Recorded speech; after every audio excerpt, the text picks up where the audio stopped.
당신은 지금 이 순간 누군가의 시선이 느껴지시나요? 우리가 무심코 지나치는 평범한 주택가 골목, 그 낡은 대문 안쪽에서 누군가가 당신을 지켜보고 있을지도 모릅니다. 2005년 서울 양천구 신정동, 대한민국을 공포로 몰아넣었던 연쇄살인 사건이 발생했습니다. 사람들은 이 사건을 신정동 엽기토끼 살인사건이라고 부릅니다. 이 이름이 붙은 이유는 단 하나, 지옥 같은 범인의 집에서 기적적으로 탈출한 유일한 생존자가 마지막으로 본 것이 바로 신발장에 붙어 있던 웃고 있는 토끼 스티커였기 때문입니다. 오늘 이야기는 단순히 범인을 추적하는 형사물이 아닙니다. 죽음의 문턱까지 갔다가 돌아온 생존자의 기억, 그리고 10년이 넘도록 잡히지 않은 범인들이 남긴 소름 끼치는 시그니처에 대한 이야기입니다. 어두운 방 안에서 들려오던 톱질 소리, 수많은 끈들, 그리고 바닥에 널려있던 정체불명의 물건들. 그날 그 반지하 방에서는 도대체 무슨 일이 벌어지고 있었던 걸까요? 검은 주파수, 지금 시작합니다. 사건의 시작은 2005년 6월로 거슬러 올라갑니다. 서울 양천구 신정동에 살던 20대 후반의 회사원 권양. 그녀는 평소처럼 퇴근 후 집으로 향하던 중이었습니다. 하지만 다음 날 아침, 그녀는 집이 아닌 주택가 골목의 쓰레기, 무단 투기 장소에서 발견되었습니다. 발견 당시의 모습은 충격적이었습니다. 마치 쓰레기를 버리듯 쌀포대 2개에 시신이 담겨 있었던 겁니다. 상반신과 하반신이 각각 다른 포대에 씌워진 채 끈으로 단단히 묶여 있었습니다. 범인은 시신을 훼손하거나 유기하는 데에 있어 망설임이 전혀 없어 보였습니다. 오히려 마치 포장을 하듯 매듭을 꼼꼼하게 묶어 놓았죠. 부검 결과 쌓이는 경부 압박 질식사, 그리고 몸 곳곳에서는 생리대와 휴지가 발견되었습니다. 범인은 성적인 목적으로 그녀를 납치했고 목적을 달성한 뒤 잔혹하게 살해한 것으로 보였습니다. 하지만 현장에는 범인의 DNA나 지문 같은 결정적인 증거가 단 하나도 남아있지 않았습니다.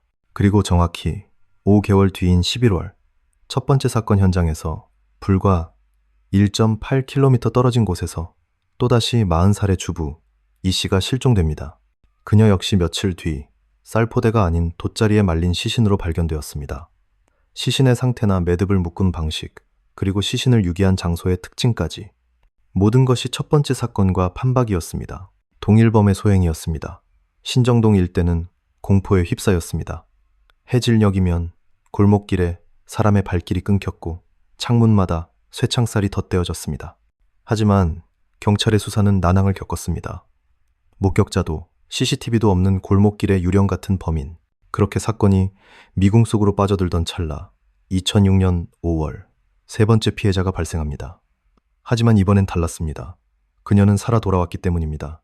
당시 납치되었던 박 씨의 증언은 구체적이고 생생했습니다. 그날은 공휴일이었습니다. 남자친구를 만나러 가기 위해 목동 오거리에서 택시를 타려던 박 씨. 그때 한 남자가 다가와 말을 걸었습니다. 저기요, 칼을 쥐고 있어서 그런데 좀 도와주실래요? 순간적인 방심이었습니다. 그녀가 남자의 손을 보는 순간 뒤에서 또 다른 남자가 나타나 그녀를 낚아챘습니다. 그리고 준비된 커터칼로 위협하며 강제로 차에 태웠습니다. 눈이 가려진 채 어디론가 끌려간 박 씨. 그녀가 도착한 곳은 어느 다세대 주택의 반지하 방이었습니다. 방 안에는 납치범 한 명만 있는 게 아니었습니다. 공범으로 보이는 또 다른 남자가 있었습니다. 그들은 텔레비전 소리를 크게 틀어놓았습니다. 마치 그녀의 비명소리가 밖으로 새어나가는 것을 막으려는 듯 말이죠. 박 씨는 공포에 떨며 살려달라고 애원했습니다. 하지만 그들은 차가운 목소리로 조용히 해, 시끄러워 라고 말하며 흉기로 위협했습니다. 그때 범인 중 한 명이 바닥에 끈이 너무 많네, 정리 좀 해야겠다 라고 말했습니다. 박 씨는 직감했습니다. 저 끈들은 앞서 죽어간 피해자들을 묶었던 끈일지도 모른다는 것을요. 그러던 중 기적이 일어났습니다. 범인 중 한 명이 화장실을 간다며 자리를 비웠고 다른 한 명은 방심한 채 텔레비전을 보고 있었습니다.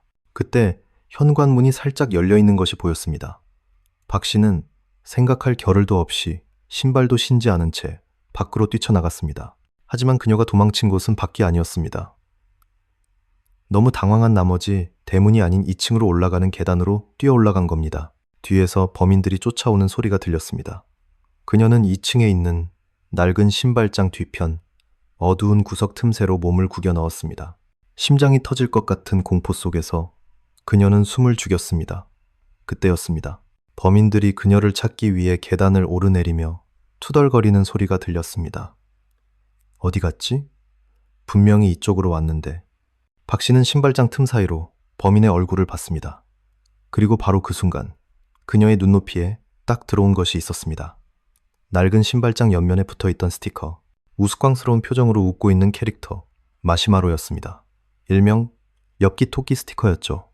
그 기괴한 상황, 살인마의 집, 어두운 복도, 그리고 그곳에 어울리지 않게 붙어있던 귀여운 토끼 스티커. 그 이미지는 박 씨의 뇌리에 강렬하게 박혔습니다. 범인들은 결국 그녀를 찾지 못하고 다시 집 안으로 들어갔습니다. 그 틈을 타 박 씨는 정신없이 대문을 빠져나와 근처 초등학교로 도망쳤고 지나가던 행인의 도움으로 구조될 수 있었습니다. 박 씨의 진술을 토대로 경찰은 신정동 일대를 샅샅이 뒤졌습니다. 반지하 방, 대문이 붉은색이거나 녹색인 다세대 주택, 그리고 2층 신발장에 엽기 토끼 스티커가 붙은 집. 하지만 안타깝게도 범인의 집은 발견되지 않았습니다. 신정동 일대는 재개발이 예정되어 있어 빈집이 많았고 구조가 복잡했기 때문입니다.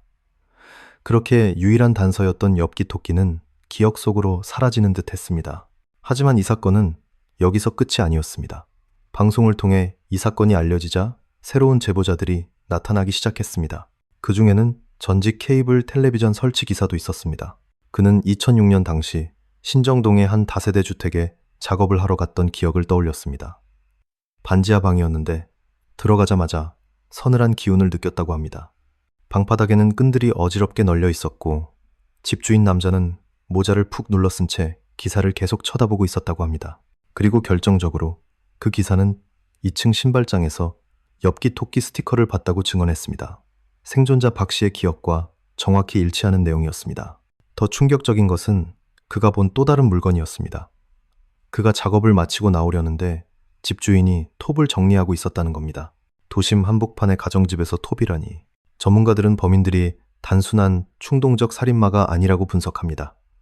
납치, 감금, 살해, 그리고 시신 유기까지 역할을 분담하고 조직적으로 움직이는 2인조 이상의 콤비.